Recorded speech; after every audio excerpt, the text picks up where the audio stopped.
Very good. I'll read the English one. Okay. Dupa for loneliness. But that night, the talk ran deep as we drank the bottle down to its dregs, and we complained that the world was too narrow all around us. Do you still remember? Later, much later, it started raining, and we were glad we'd closed the door. We started imagining we could choose what we let in, what stayed outside. You were always the farmer, and I the intellectual.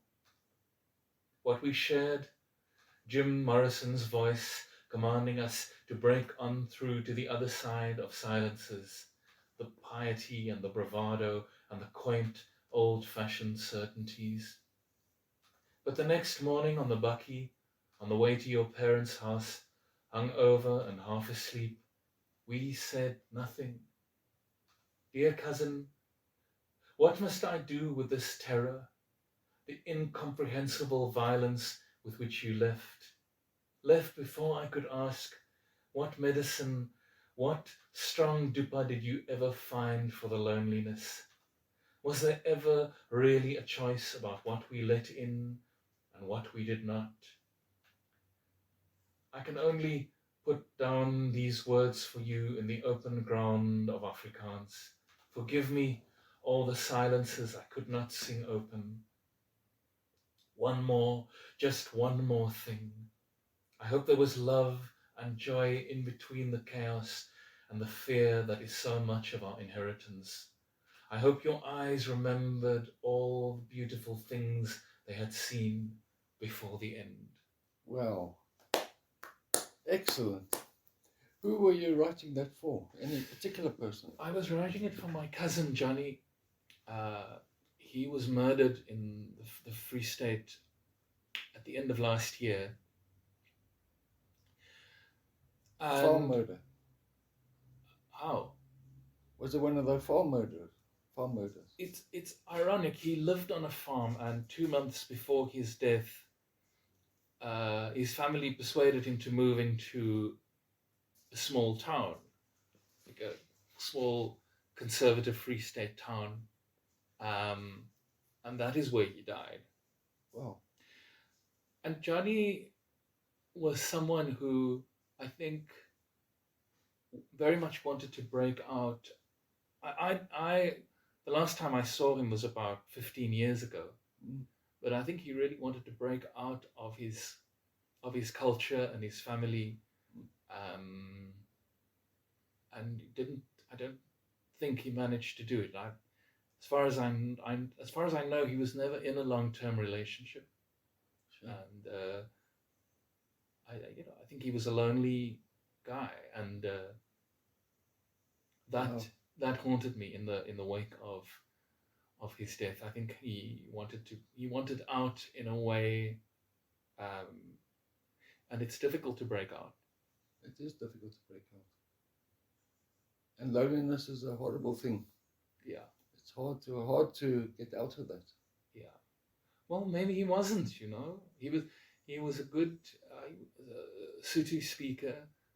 He got on well with the people who worked on the farm, his farm. He spoke Sotho to them, and which I didn't understand. Yeah. And still, I had the feeling that he was lost in some way. Wow. Now that is poetry. You've captured that moment, the essence of that person. That's what poetry is all about. It's like taking a photograph. You're putting it out there for people to see. And the thing is, you try to be like that. You try to take a photograph, but you also project into the situation, and that's why I put myself there. I said, I'm the intellectual. I don't know, how you ran the farm. I don't know what was going on between you and these guys. You shared a language that I didn't share, and so you also always have to be aware that you project something into that. You're not just a mirror. You're you change experience by writing about it. I think some poets make the mistake of assuming too much. Oh, I think we all do. We all do. And so Assuming and generalizing. You can't generalize. you do. Really. You do. No, we all do. I certainly do that. And some people you even write great poetry about that, coming from that place and generalizing and pointing fingers. Sometimes I think as a response to oppression, for instance, sometimes it's all you can do is to generalize and point a finger and say, this is what's happening to a whole lot of people. Hopefully you know when you're doing it. Well, I mean, with Adam Small, it can bring people together. Well, it certainly woke me up when I read those lines as a teenager. And I hadn't experienced oppression. It woke me up. Right. And so you say, well, but what must it be like to experience that? And of course, you can't imagine. You fail, but you learn to fail better. Right. You're always hoping to fail better.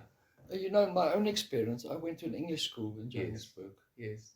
And of course, we were taught Shakespeare and Dickens and all that, which I didn't Sure. relate to. Yes. And I had an Afrikaans friend who was at the school just opposite us called Hultmekaar. Yes. And they were taught Ingrid Jonker. And I told my friend one day, my friend asked me, do you like poetry? And I said, yes, I love it. And he said, have you heard about Ingrid Jonker? Yeah. And I said, no. And he lent me a book and I was blown away. Yeah. And I related to it. Yes. Because I felt there was a tortured soul who was trying to, cure herself by putting her experiences out there. She was looking for love, which she never did find, unfortunately. Yes. And I could relate to that. Yes. Whereas I found Shakespeare brilliant English and brilliant, everything is perfect. Yes. But I didn't relate to that. Yeah. Now when I read Shakespeare, I find that longing, that attempt to work out things in Shakespeare too. But I think as a younger person, it's easier to find it, and maybe later as well, to find it in people closer to one's own time. Yeah.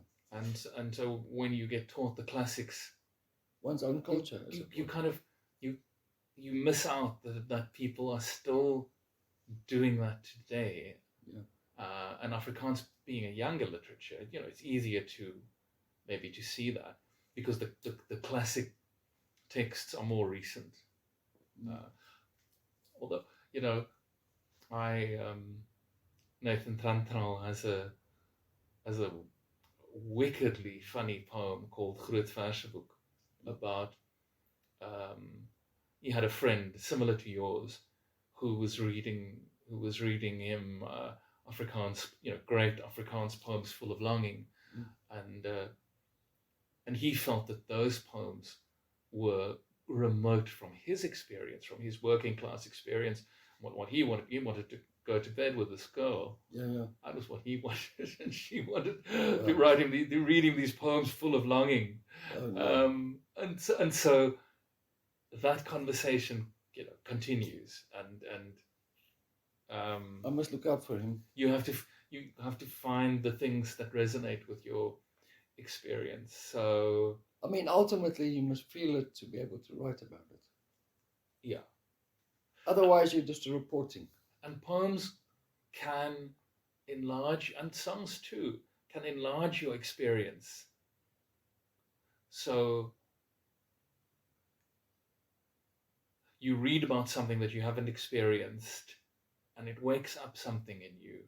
Yeah. And the range of things that you experience can, becomes larger. But I think if you sit and read the news the whole day, I don't have that feeling. If anything, when I read the news, I think unconsciously I look for things that agree with the opinions that I already have. Exactly. And I dig myself into a trench. And at some point I must have thought about my opinions, but poetry would challenge them. You end up reading poems by someone you violently disagree with, but the poem is good. Yeah. Now you have a problem, and that problem I think is fascinating. Yeah, I hear you. I mean, I adore Lou Reed, but he was not a nice person. Yeah, so I hear, and when he died, like his partner is one of my favorite Laurie songwriters, Anderson. Laurie Anderson, and she said the most beautiful things about him, and it changed the way I saw him.